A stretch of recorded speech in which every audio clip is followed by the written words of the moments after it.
नमस्कार, स्वागत है आपका हमारे इस पॉडकास्ट में। और आज के इस पॉडकास्ट में हम बात करेंगे थायराइड की बीमारी को लेकर। ये एक ऐसी बीमारी है जिससे शरीर पूरी तरह से फूलने लगता है, जिसे हम मोटापा भी कहते हैं। क्या थायराइड की जो बीमारी है इससे बचा जा सकता है? इस पॉडकास्ट में कुछ ऐसे 5 घरेलू रेमेडीज आप लोगों को बताए जाएंगे, ऐसे नुस्खे बताए जाएंगे जिन्हें कर कर आप अपनी थायराइड की बीमारी से छुटकारा पा सकते हैं। साथ ही जो गोली आप अपने थायराइड को कंट्रोल करने के लिए खा रहे हैं, क्या उसका किसी तरह का कोई साइड इफेक्ट होता है हमारे शरीर के ऊपर या नहीं, इन बारे में भी चर्चा हम करने वाले हैं। क्योंकि हमारे साथ सुभाष गोयल जी जुड़ चुके हैं जो आपको बताएंगे वो रेमेडीज जिन्हें कर कर आप अपने थायराइड से छुटकारा पा सकते हैं। सुभाष गोयल जी, बहुत बहुत स्वागत है सर आपका। नमस्कार जी, आपको भी कैसे बहुत बहुत स्वागत। और जितने भी दर्शक प्रोग्राम देख रहे हैं सभी को मेरी तरफ से प्यार भरी नमस्कार, सत श्री अकाल। सर, हम कहते हैं कि किसी भी इंसान को देखकर कि इसे थायराइड हो चुका है, लेकिन ये भी कहा जाता है थायराइड कोई बीमारी नहीं है, ये एक ग्लैंड है। और मैं आपसे ये जानना चाहता हूँ कि ऐसा हमारे थायराइड ग्लैंड में क्या प्रॉब्लम आ जाती है जिससे हमारे शरीर का वेट जो है बढ़ने लग जाता ये है हार्मोनल डिस्टरबेंस है। जब ना अच्छा, जो थायराइड है ना, हमारा जो थायराइड ग्लैंड है, ये इस पे निर्भर करता है हमारा पूरा स्वास्थ्य है, पूरी सेहत इस पर निर्भर करती है। आपकी हाइट कैसे बननी है, आपका ग्रोथ कैसे होना है, आपकी बॉडी का ग्रोथ, सब कुछ इसी के हाथ में है। और ये बॉडी का सबसे नाजुक पार्ट है और ऐसी जगह पे पड़ा है जो मतलब बहुत ही सेंसिटिव पार्ट है, सेंसिटिव है। हाँ, तो ये भगवान की लीला है। उसने जो जहाँ पे पार्ट लगा दिया, कभी आपको लगेगा नहीं, कभी आप उसको ये नहीं सोच सकते कि यहाँ नहीं होना चाहिए था, ये यहाँ होना चाहिए था, जो लगे बिल्कुल ओके है। अब बंदा मकान बनाता है, 10 लोग आके नुक्स निकालते हैं, ये बाथरूम यहाँ नहीं होना चाहिए था, ये यहाँ होना चाहिए। भगवान ने जो यहाँ फिट कर दिया, किसी की हिम्मत नहीं है उस बात को चेंज करने की। सोच भी जाए यार नाक यहाँ नहीं होना चाहिए था, यहाँ होता तो क्या बात होती। तो ऐसी हर चीज़ का एक सही स्टिक है कि वो थायराइड ग्लैंड जो है वो सचमुच आपकी बॉडी का एक संचालन करने वाला एक ऑर्गन है, सही मायनों में। अब किसी का वजन कम होता है जब थायराइड का ग्लैंड डिस्टर्ब होता है, किसी का बढ़ जाता है।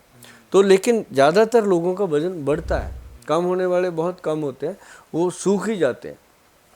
तो ऐसे में जिन लोगों का थायराइड के कारण वजन बढ़ रहा है या थायराइड बहुत ज़्यादा उनको गोली खानी पड़ती है, कोई 100 मिलीग्राम की खा रहा है, कोई 150 मिलीग्राम की खा रहा है, कोई 75 मिलीग्राम की खा रहा है, जबकि अगर 20-25 मिलीग्राम से ये गुजारा हो जाए तो ठीक है। और एक बात और मैं बताऊं आपको कि आयुर्वेद के वैद्य, आयुर्वेद के डॉक्टर, आयुर्वेदिस्ट या नेचुरोपैथिस्ट या योगा वाले गुरु, वो अगर अपनी आई पे आ जाएं फिर तो इसको समाप्त किया जा सकता है, रिवर्स किया जा सकता है, अगर वो लोग और पेशेंट दोनों मिल कर के पूरा सहयोग कर दें।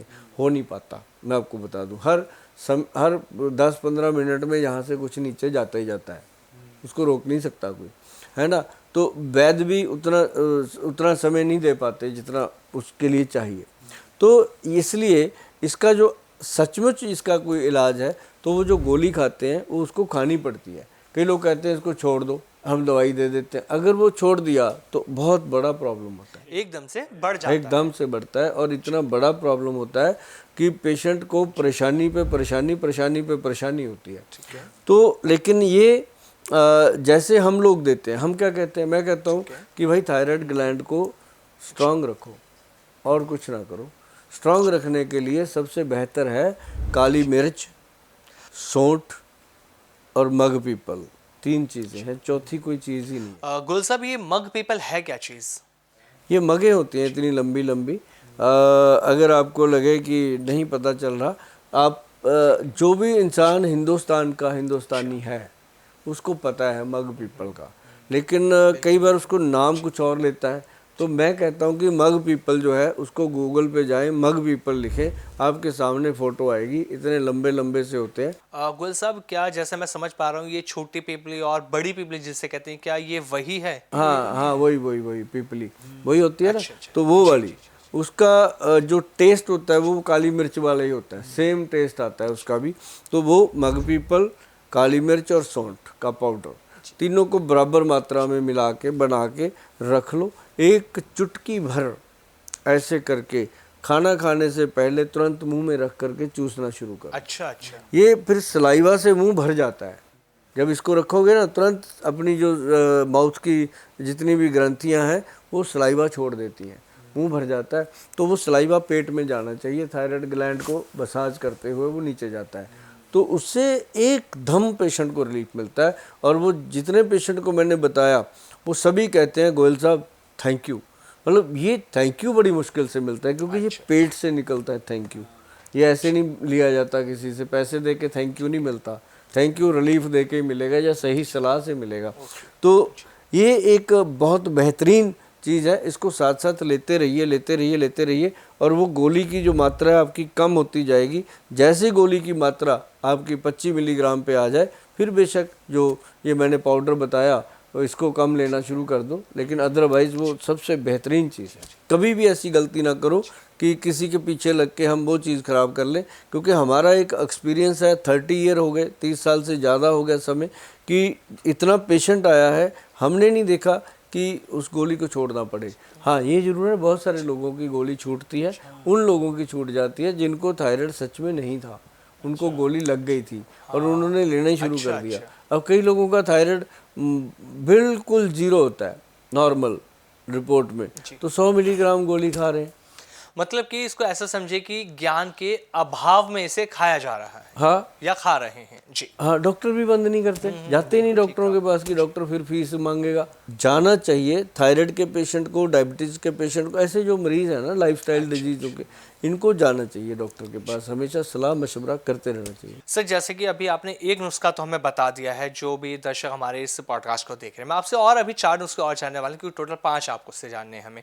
लेकिन मैं आपसे जो मेन चीज़ मेरे को ये जाननी है वो पूछना ये था कि थायराइड का मेन कारण क्या है, और ख़ास तौर पर हम ये देखते हैं कि महिलाओं में ही सबसे ज़्यादा पाया जाता है। थायराइड की जो प्रॉब्लम है महिला को ही ख़ास तौर पर देखने को मिलती है। एक्चुअली थायराइड जो होता है ये है तो सिर्फ हार्मोनल डिस्टरबेंस है। अब लड़कियों में हो रहा है, उनका पीसीओडी का प्रॉब्लम हो रहा है साथ में। अच्छा, जिस बेटी को थायराइड होता है उसको पीसीओडी का प्रॉब्लम भी हो जाता है। जिस जिस जेंट्स को होता है उसको नीचे का सिस्टम, उसका यूरिनल सिस्टम सारा खराब हो जाता है।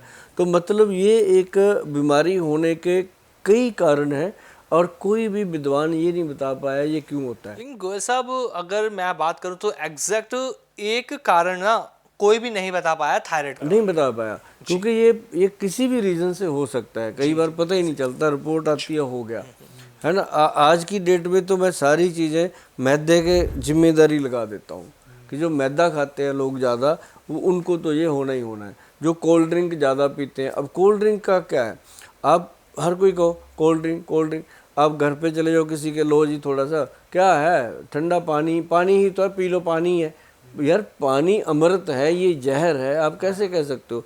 तो उसके साथ भी कई बार ये प्रॉब्लम आती है। अगर इसको ऐसे समझा जाए कि प्रॉपरली एक हार्मोनल डिसबैलेंस है जो हमारी खराब लाइफस्टाइल की वजह से हुआ है, सबसे बड़ी बात। अच्छा गोयल साहब, अगर इसको इस तरीके से और समझा जाए कि जैसे हम लाइफस्टाइल की बात कर रहे हैं कि हमारा लाइफस्टाइल सही नहीं है, ना ही हमारे खाने का समय सही है, ना ही हम प्रॉपर नींद ले पाते हैं, कब सो रहे हैं कब उठ रहे हैं, कुछ ऐसा नहीं हमें पता, और इसी वजह से ही क्या थायराइड होने लगता है। नींद कम होना, नींद पूरा ना लेना, इसके कारण हमारे 4-5 ऑर्गन हैं बॉडी के, जो सारा का दारोमदार है, हार्ट, ब्रेन, लिवर और पैनक्रियाटिक सीक्रेशन।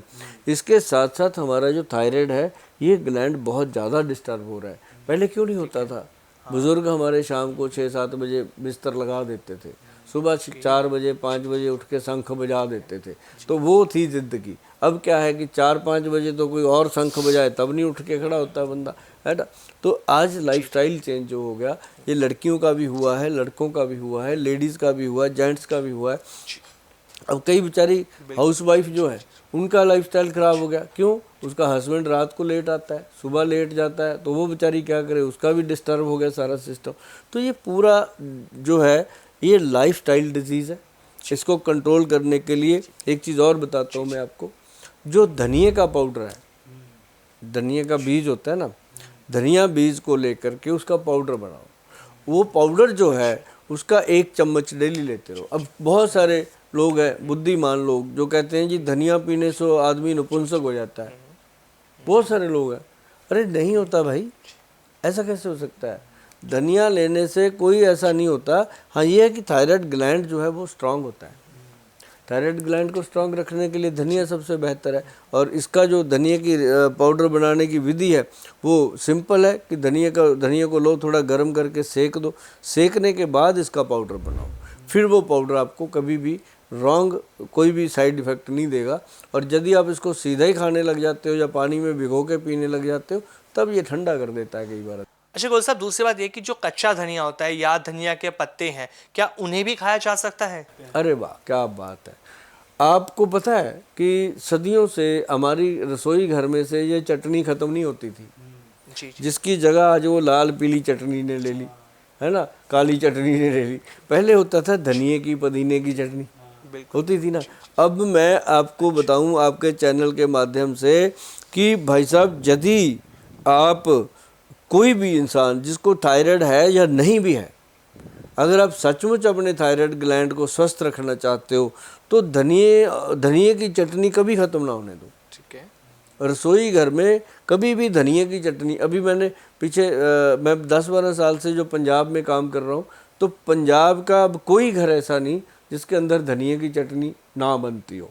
क्यों? धनिए की जो चटनी है, एक तो वो खाने का स्वाद बढ़ा देती है, एक वो आपके ग्लैंड को रिलैक्स करती है। पहले बुजुर्ग ऐसी चीज़ें ऐसी तो नहीं बना के गए ना, वो इसीलिए बनाते थे कि एक तो स्वाद सही होगा जीभ का और साथ में ये औषध का काम करती है। मतलब गोयल साहब, धनिया जो है जिसे हम सब्जियों में डाल लेते हैं, दाल बनाते हैं उसमें डाल लेते हैं, या हम सलाद खाते हैं उस पर भी ऊपर से डालते हैं, या ऐसे ये कहें कि इसे हम कच्चा भी खा सकते हैं? खा भी सकते हैं, खाते हैं लोग, हम भी खा लेते हैं। वो भी फायदेमंद है। फायदेमंद है।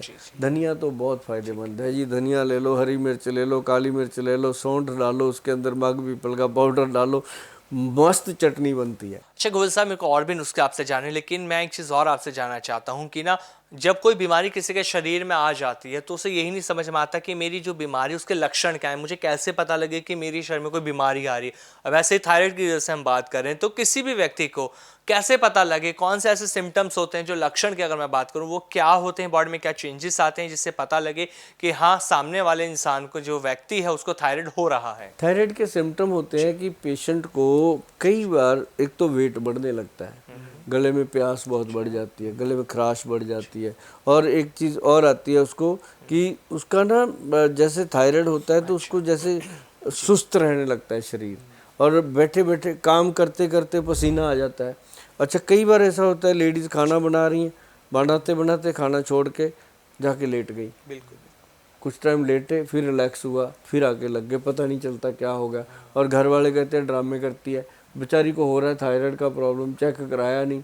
तो ये एक बहुत बड़ा इनबैलेंस हो जाता है बॉडी के अंदर। अच्छा गोल साहब, एक चीज़ और जो बहुत ज़्यादा कन्फ्यूज़न बनी रहती है लोगों के बीच में ना, बहुत से लोग ना एकदम से मोटे होने लगते हैं, उनका मोटापा बढ़ने लगता है, तो लोग समझ नहीं पाते कि उनका जो वेट बढ़ रहा है, क्या वो नॉर्मल है उनका वेट बढ़ना, या उसके पीछे भी थायराइड एक वजह है? क्योंकि कहा जाता है कि थायराइड में हमारा बॉडी वेट जो बढ़ने लगता है। वो तो नेचुरल है। जैसे ही हमारे पास भी जो मोटापे के पेशेंट आते हैं, हम उनका सबसे पहले थायराइड चेक कराते हैं, और मोस्टली बड़ा होता है या फिर उसके अंदर थोड़ा बहुत बॉर्डर लाइन होता है।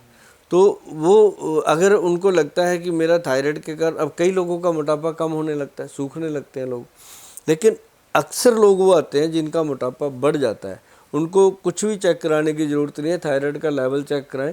ऐसे लोग भी आते हैं जिनका थायराइड हमारे पास मैक्सिमम आया हुआ है 30% तक, 30% तक, इतना ज़्यादा आ जाता है, और जबकि ये 2 पॉइंट समथिंग होना चाहिए। तो इसके साथ क्या है, एक मैं आपको बताता हूँ, वो आता है बायोबिडिंग। बायोबिडिंग जो होता है ना, वो आयुर्वेद के अंदर उसको जड़ी बूटी है बायोबिडिंग, उसको लिखा गया है कि ये पेट की वर्म इन्फेक्शन ख़त्म करती है, कीड़े। हाँ, बायोबिडिंग बच्चों को भी दी जाती है, खुरासानी अजवाइन होती है वो भी। तो बायोबिडिंग है, और एक है बहेड़ा, जो त्रिफला पाउडर में भी डलता है, बहेड़ा। ये त्रिकुटा पाउडर है जो मैं बता रहा हूँ। एक तो उसमें काली मिर्च, सौंठ और मग पीपल, ये त्रिकुटा पाउडर, इसके अंदर बहेड़ा, और इसके अंदर अपना वो क्या नाम लेते हैं, बायोबिडिंग। ये 2 चीज़ें और मिला लो, ये मिला के बनता है एक पाउडर मिश्रण। इसका 1 चम्मच डेली लेना शुरू कर दो, सुबह शाम, छोटे वाला। पानी से? हाँ, छोटा चम्मच पानी से मुंह में रखो, पी लो, और सुबह शाम 2 टाइम। और लेना भोजन के बाद है इसको, भोजन के आधे पौने घंटे बाद, सुबह भी रात को भी। तो लेने के बाद आप देखेंगे दिनों में वेट रिड्यूस हो रहा है, जो कपड़े इतने टाइट थे वो लूज़ हो रहे हैं। ये भी हो सकता है कि आप मशीन पे खड़े होंगे वेट करने के लिए, वो 1 तोला भी कम ना हो, कपड़े लूज़ हो जाते हैं, क्योंकि बॉडी के अंदर जितना सेलुलाइट होता है वो रिड्यूस होना शुरू हो जाता है।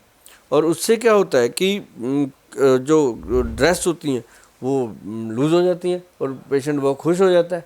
तो उसके बाद इसको रेगुलर करता है, फिर वो जब उसको फ़ायदा मिलता है फिर रेगुलर करता है, और उसको फिर जब बेनिफिट मिलते हैं तो 3 या 6 महीने के अंदर अंदर वो थायराइड चेक कराता है, नॉर्मल आ जाता है। ये ऐसी चीज़ें हैं जनाब, छोटी छोटी चीज़ें हैं, आपकी रसोई में पड़ी हैं, कहीं नहीं जाना। बिल्कुल गोयल साहब, अब बात करते हैं पांचवें नुस्खे के बारे में। पांचवा नुस्खा मैं आपसे जानना चाहता हूँ कि वो कौन सा है जिसे कर कर ये थायराइड की बीमारी ठीक हो सके। वो है गट हेल्थ को ठीक करने का। जी गोयल साहब, एक चीज़ और जाननी थी कि थायराइड भी पेट की वजह से है। हर बीमारी गट हेल्थ से, लीवर की बीमारी है और बहुत सारी बीमारियां, बातें करेंगे आपके साथ। तो मतलब कहने का कि अगर आपका गट हेल्थ ठीक है तब आपको थायराइड की बीमारी कम सताएगी। और दूसरी बात मैं आपको बता दूं, गट हेल्थ के अंदर आपको सैलड, इसमें नुस्खा नहीं, इसमें डाइट स्टाइल अपना ठीक करना होगा। एक तो थायराइड के पेशेंट को चाहिए कि सुबह सुबह वो सैलड ज़रूर खाए। सैलड के अंदर प्याज होना चाहिए और उसके अंदर खीरा होना चाहिए और उसके अंदर मूली, गाजर, चुकंदर, कोई भी सैलड की चीज़ वो सुबह सुबह खा सकते। उसके बाद आधे घंटा रुक के फिर खाए वो फ्रूट, जो मर्जी उसका मन करता है फ्रूट खाए। और उसके लिए सीताफल जो होता है बहुत इफ़ेक्टिव होता है, सीताफल बहुत फ़ायदेमंद होता है। और वो भगवान ने उसकी शक्ल वैसे भी थायराइड ग्लैंड जैसी बनाई है, उसी तरह से आता है। तो भगवान बड़ी कमाल की चीज़ें बना दी उसने। अखरोट को खोलो दिमाग के जैसा बनाया, बादाम को खोलो आँखों के जैसा बटन बना दिया। मतलब हर चीज़ उसने ऐसे बना के दी कि किस चीज़ का कहाँ फ़ायदा होता है।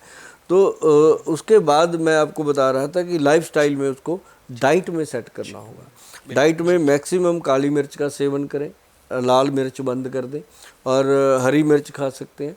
और भोजन जो है उसके अंदर कई लोग ऐसा करते हैं कि जब थायराइड होता है तो रोटी को मिक्स कर देते हैं, आटे को मिक्स कर देते हैं या और बहुत सारी धारणाएं बना लेते हैं, उसमें कभी चेंज नहीं करना चाहिए। हाँ, ये ज़रूर है कि थायराइड का पेशेंट चावल और रोटी एक साथ ना खाए। चावल खाए तो चावल खाए, रोटी खाए तो रोटी खाए। सब्जी जो है वो हमेशा हरी ताज़ी सब्जियां, तरी वाली सब्जियां खाएं, और दालें जो हैं वो बिना छिलके वाली खाएं। मतलब लाइफस्टाइल पूरा चेंज हो जाता है खाने में, और मज़ा आता है खा के उनको। छाछ पिए, लस्सी वाली छाछ, लस्सी डायरेक्ट दही की ना पिए, छाछ बना के पिए। अच्छा गोल साहब, इसी बीच मैं दोबारा से अपनी वही चीज़ आपसे पूछना चाह रहा हूँ, ये कि हम कैसे पहचाने, कोई व्यक्ति कैसे पहचान सकता है कि ये नॉर्मल मोटापा है या थायराइड की वजह से मोटापा बढ़ रहा है। हाँ, जो नॉर्मल मोटापा है वो तो पहले भी होता है, लेकिन कुछ लोग, अब जैसे मेरी बॉडी है, आपकी बॉडी है, इसमें मोटापा नहीं है, फैट नहीं है, कोई सेलुलाइट नहीं है। मतलब इसके अंदर क्या है कि आपको जैसे थायराइड होगा आपको मोटापा आएगा। तो इसके लिए कोई पहचान नहीं है, कोई टेस्ट नहीं है, कोई रिपोर्ट नहीं आएगी आपकी कि अलग से कोई आपको लैब बता देगी कि ये थायराइड के कारण इसको मोटापा बढ़ा है या वेट कम हो रहा है। उसके टेस्ट आ जाते हैं कि ये कम हो रहा है। तो ये एक TSA टेस्ट होता है, वो करवाने से क्लियर हो जाती है। बिल्कुल सही कहा। मतलब अगर आपको ज़रा सा भी डाउट हो रहा है कि ये क्या है क्या नहीं, तो तुरंत जाकर डॉक्टर से मिलकर टेस्ट करा लेना चाहिए, लेकिन किसी डॉक्टर की सलाह से। टेस्ट कभी जाके खुद मत वैसे कराओ। भी वो लैब वाले करेंगे नहीं, तो इसलिए आप T3, T4 और TSH ये चेक करवा लो तो भी पता लग जाता एकदम है। पता चल जाता है। गोल साहब, मेरे एक लास्ट सवाल आपसे है कि बहुत सारे लोग हैं ना जिनके बीच में भ्रांतियां हैं कि आटे को मिक्स करके नहीं खाना चाहिए, और कुछ नेचुरोपैथी की अगर मैं बात करूं या आयुर्वेदाचार्यों की मैं अगर बात कर लूं तो वो कहते हैं कि मल्टीग्रेन आटा बहुत अच्छा होता है, मिलेट्स जो आप खा रहे हैं वो अच्छा होता है, लेकिन जो गेहूं का आटा आप खा रहे हैं वो थायराइड वालों को नहीं खाना चाहिए। ये ना कभी भी किसी डाइटिशियन की सलाह के बिना नहीं करना चाहिए। अब मान लो मैं यहाँ बता देता हूँ कि ये वाला आटा सही है, क्योंकि आटा हम बताते हैं लोगों को कि इसमें मतलब कितना कितना जौ होना चाहिए, कितना इसके अंदर कलौंजी होना चाहिए, सारी चीज़ें लिखी होती हैं हमारे चार्ट में। लेकिन अब अगर यहाँ बता दें, कहते हैं ना पंजाबी में, किसी को माँ की दाल तंग करती है, किसी को फ़ायदा करती है। अब ये बेनिफिट और नुकसान की बात है। तो ये जो कभी भी मिलट जो है लोग खाते हैं, कभी भी ऐसी चीज़ें एकदम से चेंज ना करो। अब आपको मान लो डायबिटीज़ हो गया किसी को, या थायराइड हो गया किसी को, मान लो थायराइड ही की बात कर लेते हैं, हो गया। अब एकदम से अगर आप खाना पीना चेंज करोगे तो बॉडी जो पिछली 30-35 साल से चल रही है, खा रही है, उसको तो आदत पड़ी हुई है ना, तो वो नहीं चेंज। अब दारू पीने वाले को दारू चेंज कर दे, वो नहीं करता। रोटी चेंज कर दे 1 मिनट में कर देगा। क्यों भाई? ये थोड़ा सा देखना पड़ेगा कि बिना डाइटिशियन की सलाह के या किसी वैद्य की सलाह के बिना कभी भी, हाँ डॉक्टर की सलाह होती है वो अलग है, लेकिन एक डाइटिशियन की और वैद्य की जो सलाह होती है फूड को लेकर के, वो बिल्कुल डिसेंट होती है। अच्छा गोल साहब, एक क्वेश्चन और जो मोस्ट इम्पॉर्टेंट मुझे लगता है मुझे आपसे पूछना चाहिए जाते जाते, वो ये कि थायराइड और फैटी लीवर, क्या इनका आपस में कोई कनेक्शन है? जबरदस्त। क्या फैटी लीवर की वजह से थायराइड हो रहा है या थायराइड की वजह से फैटी लीवर फैटी होता लीवर है? की वजह से थायराइड होता है, फैटी लीवर की वजह से ही डायबिटीज़ होता है, फैटी लीवर की वजह से ही और बहुत सारी अन्य बीमारियां होती हैं। बात करेंगे आगे भी लगातार गोयल साहब आपके साथ हम ऐसे पॉडकास्ट करेंगे। बहुत सारे अभी और टॉपिक्स बाकी हैं जो लोग कमेंट्स करके बता रहे हैं कि उनको ये बीमारी है, इस बारे में गोयल साहब से नुस्खे बताएं, क्योंकि ये जो 5 नुस्खे आप बता रहे हैं ना, बहुत कारगर साबित हो रहे हैं। बहुत अच्छा रिस्पॉन्ड लोगों का मिल रहा है। पिछली वीडियोज़ में भी बहुत कमेंट आए लोगों की, गोयल साहब जो ये आपने जॉइंट पेन के लिए बताया था या शुगर के लिए जो आपने जो ये टिप्स दी थी, बहुत कारगर साबित हुई है। तो गोयल साहब आपका बहुत बहुत धन्यवाद, आप जुड़े जी, पॉडकास्ट में, आपका अच्छी बहुत जानकारी बहुत आपने दी। नमस्कार गोयल साहब, धन्यवाद।